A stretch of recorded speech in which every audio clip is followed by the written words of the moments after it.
তুমি কি star player কিনছো, ফরমেশন বদলাচ্ছ, তবুও ম্যাচে কনসিস্টেন্ট জিততে পারছো না? তাহলে আজ থেকে শুরু হচ্ছে একটা নতুন series, ultimate dream team building master class episode 1। আজ আমরা শুরু করব একদম ফাউন্ডেশন থেকে। ড্রিম টিম মানে আসলে কি, কোন ফরমেশন তোমার জন্য পারফেক্ট, আর কিভাবে একজন এলিট গোলকিপার দিয়ে পুরো টিমের ব্যাকবোন তৈরি করবে। মনে রাখবে, স্ট্রং বেস ছাড়া চ্যাম্পিয়ন টিম তৈরি হয় না। কিন্তু শুরু করার আগে আপনি যদি এই চ্যানেলে নতুন হয়ে থাকেন, এখনই চ্যানেলটি সাবস্ক্রাইব করুন আর বেল আইকনটি অন করে দিন, কারণ এই চ্যানেলে আপনি সব সময় পাবেন ডিএলএস এর next update news, hidden tips এবং ট্রিক্স, ইভেন্ট নিয়ে সবার আগে সঠিক ইনফরমেশন। চলো তাহলে শুরু করি।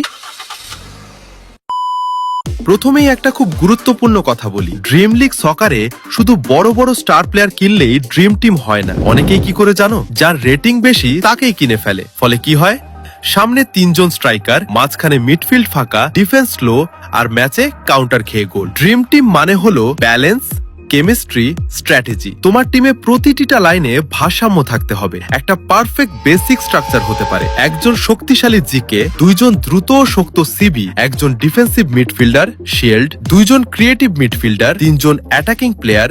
কিন্তু এখানে একটা ভুল সবাই করে, সবাই আক্রমণে বেশি ইনভেস্ট করে। মনে রাখবে, ম্যাচ জিততে গোল দরকার, কিন্তু চ্যাম্পিয়ন হতে ডিফেন্স দরকার। যদি তোমার ডিফেন্স দুর্বল হয়, তাহলে তুমি যত গোলই করো, প্রতিপক্ষ তার চেয়ে বেশি করে ফেলবে। অনেক সময় হাই রেটেড প্লেয়ারও একসাথে ভালো পারফর্ম করে না, কারণ একই টাইপের 3 জন স্ট্রাইকার মিডফিল্ডে কেউ ডিফেন্স কভার করছে না, ফুলব্যাক বেশি আপে উঠে যাচ্ছে। তাই টিম বাড়ানোর সময় ভাববে কে কাকে সাপোর্ট করবে, বল হারালে কে কভার করবে, কাউন্টার আটকাবে কে। একজন সিডিএম থাকলে তোমার সিবিরা অনেক কম প্রেসারে থাকবে। একজন ভালো প্লে মেকার থাকলে তোমার স্ট্রাইকাররা বেশি ক্লিয়ার চান্স পাবে। টিম কেমিস্ট্রি মানে হলো সবাই নিজের কাজ জানে। সবচেয়ে বড় ভুল কি জানো, কয়েন জমলো আর সাথে সাথে স্টার প্লেয়ার কিনে ফেললে। না, প্রথমে ঠিক করো, তুমি কি পজেশন প্লে করবে, নাকি ফাস্ট কাউন্টার অ্যাটাক, নাকি ডিফেন্সিভ এবং কম্প্যাক্ট সেটআপ। তোমার প্লে স্টাইল না জেনে প্লেয়ার কিনলে টিম কখনোই সিঙ্কড হবে না। উদাহরণ দেই, যদি তুমি কাউন্টার অ্যাটাক খেলো,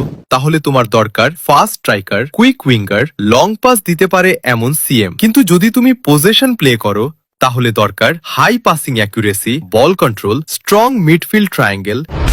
প্লেয়ার স্ট্যাটস বোঝা খুব জরুরি। শুধু ওভারঅল রেটিং দেখলে হবে না, তোমাকে দেখতে হবে speed, stamina, strength, passing, shooting, tackling. অনেক সময় 82 রেটেড প্লেয়ার পারফর্ম করে 88 রেটেড প্লেয়ারের চেয়েও ভালো, যদি তার স্ট্যাটস তোমার সিস্টেমের সাথে ম্যাচ করে। ড্রিম টিম একদিনে তৈরি হয় না, এটা ধাপে ধাপে তৈরি করতে হয়। আগে ডিফেন্স সেট করো, তারপর মিডফিল্ড, শেষে অ্যাটাক। কারণ স্ট্রং বেস ছাড়া স্কাইস্কেপিয়ার দাঁড়ায় না। তোমার টিমও ঠিক তেমন।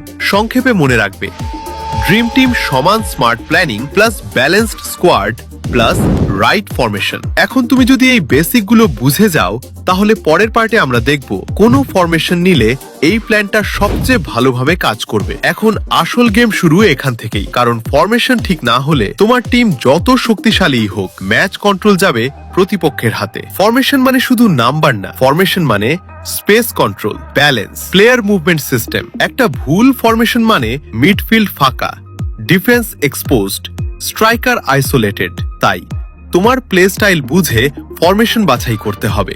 4-3-3 most balanced and safe choice. এটা হলো সবচেয়ে জনপ্রিয় এবং ব্যালেন্সড ফরমেশন। কেন এটা এত ভালো? 4 জন ডিফেন্ডার, ডিফেন্স সলিড, 3 জন মিডফিল্ড, গেম কন্ট্রোল থাকে, 3 জন ফরওয়ার্ড, আক্রমণ সব সময় অ্যাক্টিভ। এই ফরমেশন কার জন্য ভালো? নতুন প্লেয়ার, র্যাঙ্কড ম্যাচ খেলো যারা, যারা অ্যাটাক প্লাস ডিফেন্স দুইটাই সমান চায়। ট্যাকটিক্যাল অ্যাডভান্টেজ, উইং দিয়ে আক্রমণ করা সহজ, ক্রস দিলে হেডারের সুযোগ বেশি, প্রেস করলে সামনে 3 জন থাকায় বল দ্রুত রিকভার করা যায়। কিন্তু সমস্যা কি হতে পারে? যদি তোমার সিডিএম স্ট্রং না হয়, তাহলে কাউন্টার অ্যাটাকে মাঝখান ফাঁকা হয়ে যাবে। তাই 4-3-3 খেললে একজন অবশ্যই ডিফেন্সিভ মাইন্ডেড মিডফিল্ডার রাখতে হবে। 4-1-2-1-2 এটা অনেক আন্ডাররেটেড কিন্তু খুবই dangerous formation. Structure: 4 defender, 1 CDM, 2 CM, 1 CAM, 2 strikers. কেন এটা বিস্ট? মিডফিল্ড ওভারলোড করে, দ্রুত 1-2 পাস করা যায়, 2 স্ট্রাইকার থাকায় থ্রু বল ডেডলি হয়।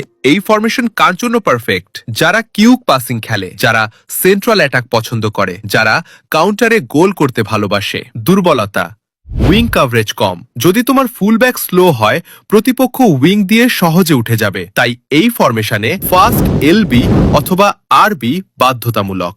5-3-2 ডিফেন্সিভ ওয়াল। যারা ডিফেন্সিভ খেলে বা টাফ অপোনেন্টের বিরুদ্ধে খেলে তাদের জন্য এটা perfect choice. Structure 5 defenders, 3 midfielders, 2 strikers. কেন এটা স্ট্রং?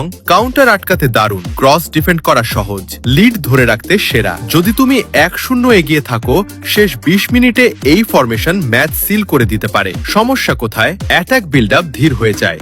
মিডফিল্ড ক্রিয়েটিভিটি কম হলে গোল করা কঠিন। তাই 5-3-2 খেললে একজন ক্রিয়েটিভ সিএম রাখা খুব জরুরি। 2 স্ট্রাইকারের মধ্যে একজন ফাস্ট হওয়া দরকার। ফরমেশন নির্বাচন করার আগে নিজেকে জিজ্ঞেস করো, 1. আমি কি পজিশন রাখতে পারি? 2. আমি কি দ্রুত কাউন্টার খেলতে পারি? 3. আমার ডিফেন্ডাররা কি fast? 4.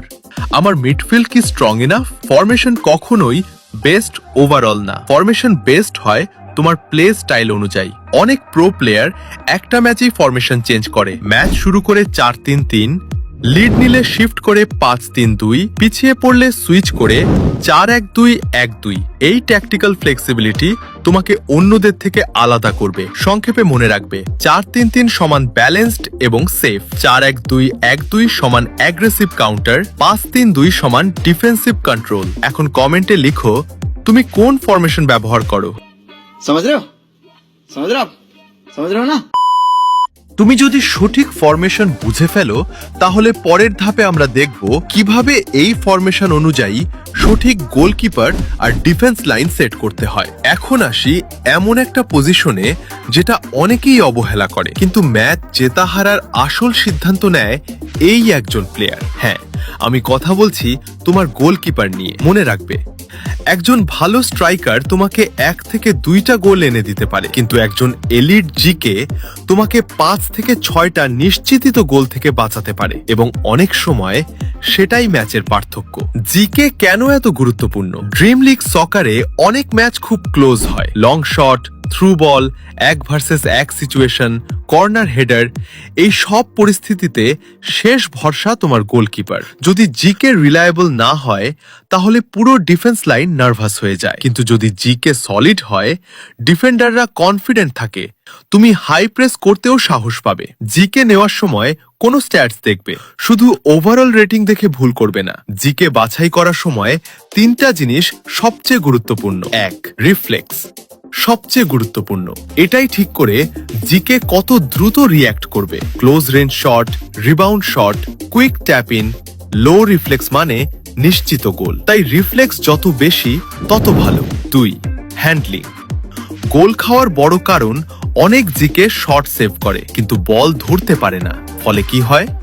Rebound to opponent, tap in to goal. Handling ভালো হলে বল ধরে রাখবে, রিবাউন্ড কম হবে, ডিফেন্স রিসেট করার সময় পাবে। 3, হাইট। আন্ডাররেটেড কিন্তু গুরুত্বপূর্ণ। লম্বা জিকে কর্নার আর লং শটে বেশি ইফেক্টিভ, বিশেষ করে cross defend, far post shot, header save. তাই খুব ছোট হাইটের জিকে অ্যাভয়েড করাই ভালো। সবাই তো হাই রেটেড জিকে কিনতে পারবে না, তাহলে স্ট্র্যাটেজি কি? মিড রেটেড জিকে নাও, রিফ্লেক্স বেশি, এমন প্লেয়ার প্রাধান্য দাও। আপগ্রেড কোচ ব্যবহার করে জিকে ইমপ্রুভ করো। অনেক সময় 80 থেকে 82 রেটেড জিকে ঠিকমতো আপগ্রেড করলে 88 রেটেড জিকের মতোই পারফর্ম করে। স্মার্ট ইনভেস্টমেন্ট করো, ফ্ল্যাশি না। প্লে স্টাইল অনুযায়ী জিকে নির্বাচন এখন খুব গুরুত্বপূর্ণ অংশ। যদি তুমি হাই প্রেস খেলো, তাহলে দরকার এমন জিকে যে দ্রুত বের হয়ে বল ক্লিয়ার করতে পারে, কারণ ডিফেন্সিভ লাইন উপরে থাকলে থ্রু বলে বিপদ বেশি। যদি তুমি ডিফেন্সিভ খেলো, তাহলে দরকার strong short stopper. Reflex plus handling বেশি হলেই চলবে। কাউন্টার অ্যাটাক খেললে জিকে ডিস্ট্রিবিউশন গুরুত্বপূর্ণ। লং থ্রো বা কুইক পাস দিয়ে তুমি ইনস্ট্যান্ট কাউন্টার শুরু করতে পারবে। জিকে হলো লং টার্ম ইনভেস্টমেন্ট, এটা বারবার বদলানোর পজিশন না। একজন সলিড জিকে নাও, আপগ্রেড করো, তার উপর টিম বিল্ড করো। কমেন্টে তোমার গোলকিপারের নাম লিখে জানাও।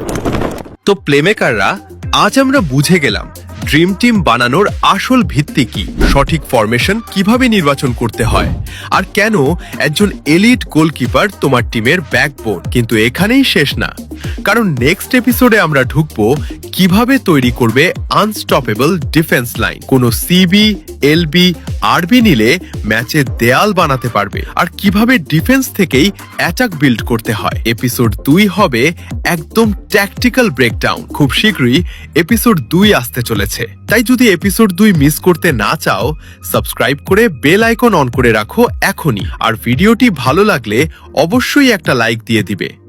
C you in episode 2।